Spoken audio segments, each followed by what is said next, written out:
Some areas are going to have their first frost of the season tonight. That's because we have northerly winds blowing down across us, quite strong winds in the east too, and those winds have brought a fair number of showers.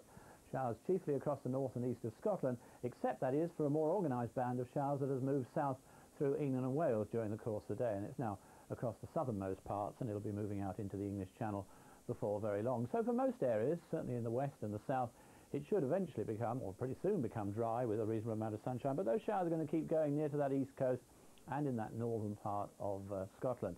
The wind is a feature of today, a really strong wind, north to northwesterly wind, particularly so along that east coast, and with that wind and the showers, of course, it is going to feel particularly cold. Not that it's going to be warm anywhere.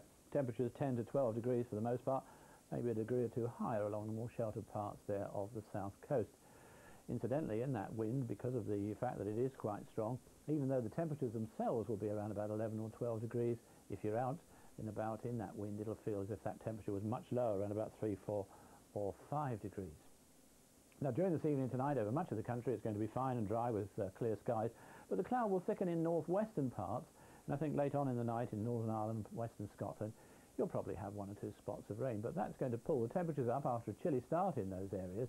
But certainly a cold night to come in many central parts, touch of frost in a number of areas, certainly ground frost, even a touch of air frost. But around the coast, that strong wind again will hold those temperatures up quite nicely.